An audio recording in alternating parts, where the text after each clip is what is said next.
Stage پر رونق افروز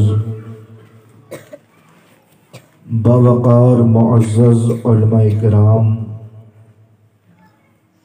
جملہ مداحان رسول اور میرے سامنے تشریف فرما جملہ غلامان محمد و آل محمد، السلام علیکم ورحمۃ اللہ وبرکاتہ۔ نحمدہ ونصلی علی رسولہ الکریم، اما بعد فاعوذ باللہ من الشیطان الرجیم، بسم اللہ الرحمن الرحیم۔ یا ایہا الذین آمنوا اتقوا اللہ وَكُونُوا مَعَ الصَّادِقِينَ، آمنت باللہ صدق اللہ العظیم۔ سب سے پہلے قابل مبارکباد ہیں روشن بھائی اور ہر وہ شخص کہ جس نے اس محفل کو سجانے میں دام درہم قدم سخن حصہ لیا۔ باری تعالیٰ تمام کی محبتوں کو اپنی بارگاہ میں قبول فرمائے اور بڑے پیر یعنی سرکار غوث العظم رضی اللہ تعالی عنہ کے فیضان سے اللہ ہم سب کو مالا مال فرمائے۔ میں اپنے عنوان کی طرف آؤں، آئیے اس سے قبل سب سے پہلے ہم اور آپ سب مل کر سیدہ کے بابا حسنین کریمین کے نانا یعنی ہم سب کے آقا جناب احمد مجتبی محمد مصطفیٰ صلی اللہ علیہ وسلم کی بارگاہ بیکس پناہ میں انتہائی محبت اور خلوص کے ساتھ بآواز بلند درود پاک کا نذرانہ پیش فرما لیں۔ پڑھیں اللہم صلی علی سیدنا شفیعنا و مولانا محمد وعلی آل محمد وبارک وسلم، صلو علیہ صلاۃ و سلام علیک یا رسول اللہ صلی اللہ علیہ وآلہ وسلم۔ ایک مرتبہ اور پورا مجمع بآواز بلند درود پاک پڑھنے، صلی اللہ علیہ نبی الامی وآلہ صلی اللہ علیہ وسلم، صلاۃ و سلام علیک یا رسول اللہ صلی اللہ علیہ وآلہ وسلم۔ عزیزان محترم، آج ہم اور آپ جس عظیم ہستی کا ذکر کرنے کے لیے یہاں حاضر آئے ہیں، آپ کی شخصیت سے ہر عام و خاص واقف ہے۔ دنیا آپ کو غوث العظم کے نام سے جانتی اور پہچانتی اور مانتی ہے، مگر دوستان محترم ایک بات اچھی طرح ذہن نشین کر لیں کہ سرکار غوث العظم کا ذکر اور آپ کا نام کوئی اپنی مرضی سے نہیں لے سکتا۔ بولیں گے سبحان اللہ۔ اللہ نے یہ مقام اور مرتبہ غوث پاک کو عطا فرمایا کہ آپ کا ذکر اور آپ کا نام کوئی اپنی مرضی سے نہیں لے سکتا۔ بڑے پیر ارشاد فرماتے ہیں کہ میرا نام بندہ اس وقت لیتا ہے جب میں اسے اجازت عطا کرتا ہوں۔ تو معلوم یہ ہوا کہ آج ہم اور آپ یہاں بیٹھ کر اگر غوث پاک کا ذکر کر رہے ہیں اور آپ کا نام لے رہے ہیں تو بغداد والی سرکار نے ہمیں اور آپ کو اجازت عطا کر رکھی ہے۔ مجھے امام کا ایک شعر یاد آیا، آپ عرض کرتے ہیں بارگاہ غوثیت میں کہ قادری کر، قادری رکھ اور قادریوں میں اٹھا۔ دیکھیے امام نے پہلے مصرعے میں اللہ رب العزت کی بارگاہ میں 3 دعائیں کی، قادری کر، قادری رکھ اور قادریوں میں اٹھا، قدر عبد القادر قدرت نما کے واسطے۔ تو عزیزان من معلوم یہ ہوا کہ جو بندہ غوث پاک کی محبت کو اپنے دل میں رچا بسا لیتا ہے، اللہ اس کی دنیا بھی کامیاب فرماتا ہے اور آخرت بھی کامیاب فرماتا ہے۔ تو آئیے قرآن کی مشہور زمانہ آیت کریمہ جس کا شرف میں نے حاصل کیا، اللہ رب العزت ارشاد فرماتا ہے کہ اے ایمان والو، اللہ سے ڈرو اور سچوں کے ساتھ ہو جاؤ، صادقین کے ساتھ ہو جاؤ۔ اس آیت میں اللہ نے 2 باتیں ارشاد فرمائی۔ فرمایا کہ اے ایمان والو، اللہ سے ڈرو، اور آگے فرمایا کہ سچوں کے ساتھ ہو جاؤ۔ تو پہلی بات تو سمجھ میں آ گئی کہ اللہ نے ایمان والوں کو حکم دیا ہے کہ اے مومنو تم اللہ سے ڈرو، اور آگے فرمایا کہ وَكُونُوا مَعَ الصَّادِقِينَ، سچوں کے ساتھ ہو جاؤ، اچھوں کے ساتھ ہو جاؤ۔ تو دوستو یہ جاننا بے حد ضروری ہے کہ آخر وہ کون سی جماعت ہے جس کے ساتھ اللہ نے ہمیں اور آپ کو رہنے کا حکم دیا ہے۔ تو اسی آیت کریمہ کی تفسیر میں علامہ راغب اصفہانی ارشاد فرماتے ہیں کہ اللہ نے جن سچوں کے ساتھ ہونے اور رہنے کا حکم دیا ہے، ان سچوں سے مراد فقط سچ بولنے والے نہیں ہیں، بلکہ علامہ راغب اصفہانی ارشاد فرماتے ہیں کہ سچوں سے مراد وہ لوگ ہیں کہ اگر ان کی زبان سے نکل جائے تو ہو جائے۔ سبحان اللہ۔ یعنی وہ مراد نہیں ہے جو سچ بولتے ہیں، مراد وہ جماعت ہے کہ اگر زبان سے نکل جائے تو ہو جائے۔ ان کی دعا اللہ کبھی رد نہیں فرماتا۔ تو بڑے پیر کو اللہ نے یہ مقام عطا فرمایا ہے کہ بڑے پیر کی کبھی دعا رد نہیں کی۔ عزیزان ملت اسلامیہ، یہاں بات سچوں کی چل رہی تھی، تو اس حوالے سے ایک واقعہ آپ کی خدمت میں نظر کر دیکھیے۔ تیزی کے ساتھ بڑھوں گا روایات کی روشنی میں، بغیر کسی تمہید کے، بغیر کسی لفاظی کے۔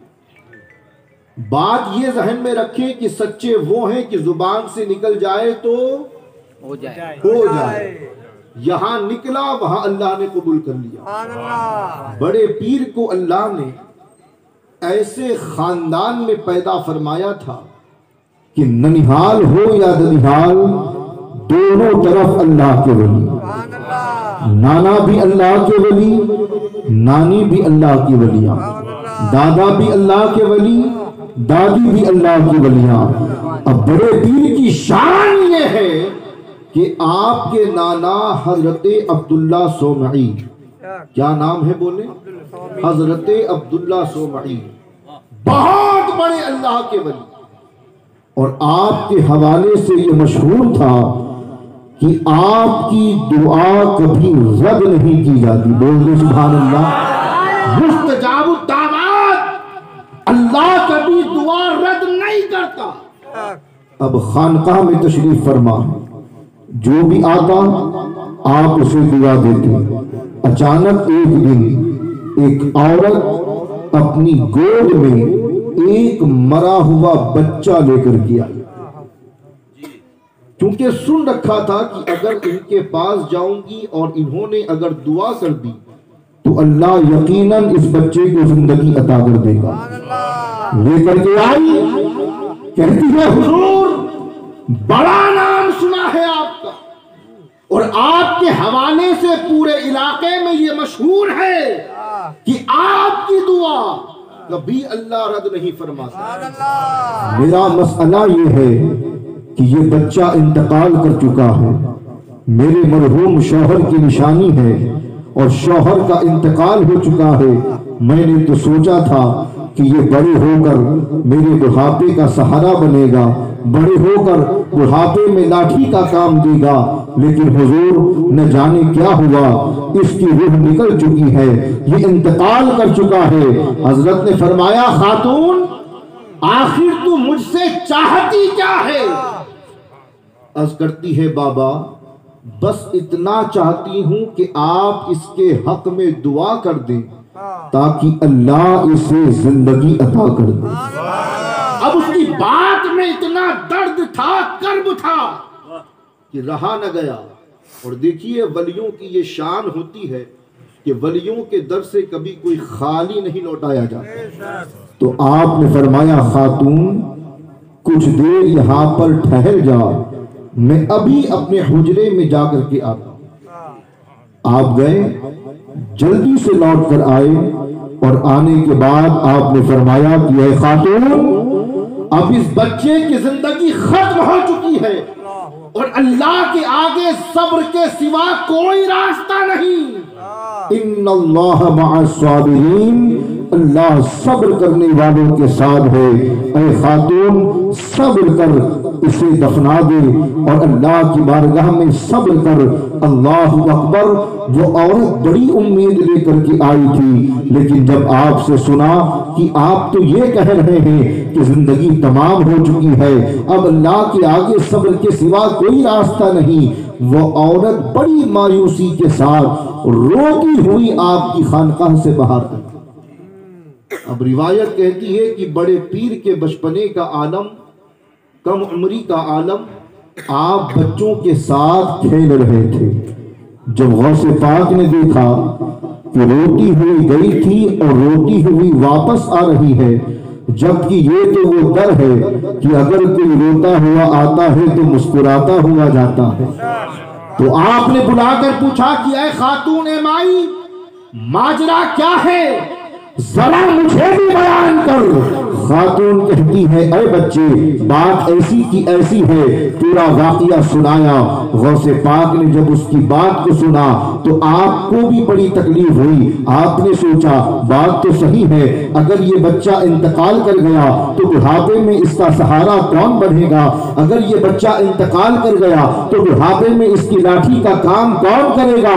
اب بغداد والی سرکار کا عالم دیکھیں، ابھی آپ بچپنے کے عالم میں ہیں، ابھی ولایت کا چرچا اتنا ہوا نہیں، مگر اللہ نے شان یہ عطا کی کہ جب بغداد والی سرکار بڑے پیر نے دیکھا کہ مایوس ہو کر لوٹ رہی ہے تو آپ نے پورے اعتماد کے ساتھ فرمایا اے خاتون رو کیوں رہی ہے، ارے ذرا کپڑا ہٹا کر تو دیکھ، یہ بچہ تو مسکرا رہا ہے، اس کے ہاتھ حرکت دے رہے ہیں، اس کے پاؤں حرکت دے رہے ہیں، ارے دیکھ تو صحیح، یہ آنکھیں کھول کر تجھے دیکھ بھی رہا ہے۔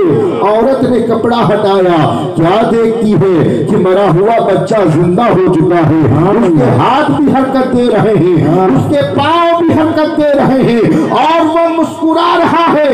عرض یہ کرنا چاہتا ہوں کہ یہی تو وہ سچے ہوتے ہیں کہ جن کی زبان سے نکل جائے تو اللہ قبول فرما دے۔ نعرہ تکبیر، نعرہ رسالت، جس نے حضور غوث اعظم سبحان اللہ عزیزان من زبان سے نکلا تھا غوث پاک کے کہ یہ زندہ ہے تو اللہ نے زندگی عطا کر دی۔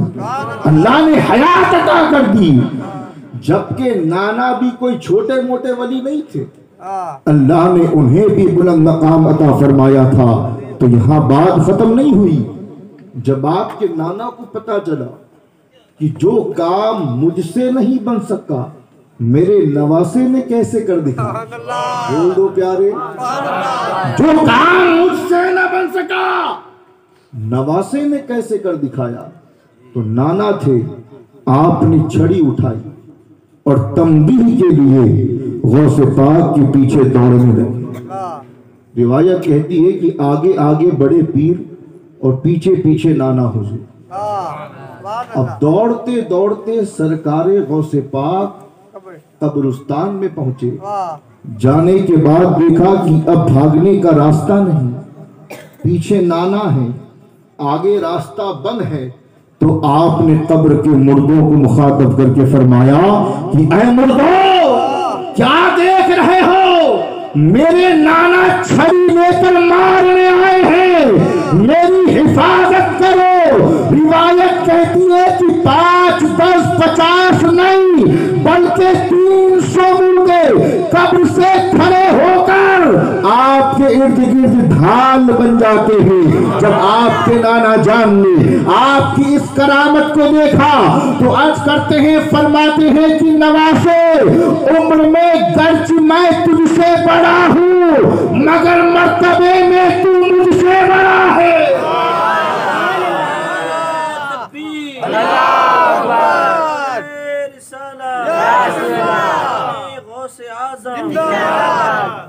عمر میں تجھ سے بڑا ہوں مگر مرتبے میں تو مجھ سے بڑا ہے۔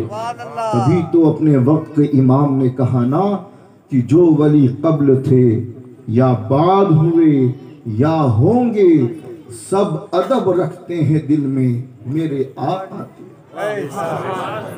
تو بات چل رہی تھی صادقین کی کہ زبان سے نکل جائے تو ہو جائے۔ اب ایک اور روایت سن لو بڑی تیزی کے ساتھ، پھر انشاءاللہ بات میں کروں گا غوث پاک کے علمی مقام کی۔ آپ کی پھوپھی جان ہے سیدہ عائشہ، جسے ام الخیر بھی کہا جاتا ہے۔ آپ بھی بہت بڑی ولیہ ہما وقت اللہ کی عبادت میں مصروف رہتی، رات کو تلاوت، دن میں روزہ، اور ہما وقت اللہ کی عبادت میں مصروف۔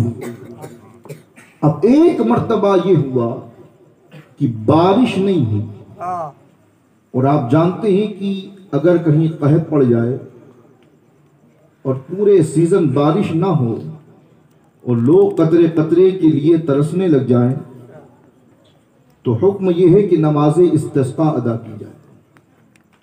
اللہ اس نماز کی برکت سے اور دعا کی برکت سے بارش نازل فرما دے۔ تو ایک مرتبہ یہ ہوا کہ اس علاقے میں بارش نہیں ہوئی، جس کی وجہ سے قحط پڑ گیا۔ اب ہر انسان پریشان کہ بارش کا ایک قطرہ زمین پر نہیں گرا، اور بندہ قطرے قطرے کے لیے محتاج۔ ہر بندے نے دعا کی، یہاں تک کہ نماز استسقاء بھی ادا کی گئی۔ اور اس کے بعد جو اس علاقے کے بزرگ تھے اللہ کی بارگاہ میں ہاتھ اٹھا کے دعا کرتے ہیں، باری تعالیٰ بارش کو نازل فرما۔ مختصر یہ کہ دعا بھی کام نہیں آئی۔ تب کسی نے مشورہ دیا کہ اگر چاہتے ہو کہ بارش ہو جائے تو کیوں نہ اس کے در پہ چلے جائیں جو کنیز سیدہ زہرا ہے، جو شہزادی سیدہ زہرا ہے۔ کسی عقل مند نے مشورہ دیا، کچھ بزرگ آئے اور آنے کے بعد اس کرتے ہیں کہ اے سیدانی، آپ تو جانتی ہیں کہ کئی مہینوں سے قحط پڑ چکا ہے، بندہ قطرے قطرے کے لیے محتاج ہے، نماز استسقاء بھی ادا کی گئی، دعا بھی مانگی گئی، مگر پانی کا ایک قطرہ زمین پر گرنے کو تیار نہیں۔ اے سیدانی، آپ اگر دعا کر دیں گی تو اللہ کبھی دعا رد نہیں کرے گا۔ اللہ اکبر! جیسے ہی کہا سیدانی نے گھر کی جھاڑو اٹھائی، توجہ، بول دے سبحان اللہ۔ بھئی آئے تھے دعا کرانے، کہ سیدانی اللہ کی بارگاہ میں دعا کر دو کہ پانی برس جائے، تو ہونا کیا چاہیے تھا؟ مصلی بچھاتی، نفل ادا کرتی، پھر اللہ کی بارگاہ میں دعا کرتی، مگر سادات کی شان دیکھیں، انداز ہی جدا ہے۔ جھاڑو اٹھائی اور آنگن میں جھاڑو لگا کر کے فرمایا، عرض کرتی ہے کہ اے پروردگار، جھاڑو میں نے لگا دی ہے، قطرے تو برسا دے۔ جھاڑو میں نے لگا دی ہے، قطرے تو برسا دے۔ تاریخ گواہ ہے کہ زبان سے نکلنا تھا کہ اتنی بارش ہوئی کہ علاقے والوں نے پیاس بھی بجھائی اور اپنی ضرورتوں کو بھی پورا کر دیا۔ سبحان اللہ۔ تو یہی تو سچے ہیں کہ زبان سے نکل جائے تو ہو جائے۔ سبحان اللہ۔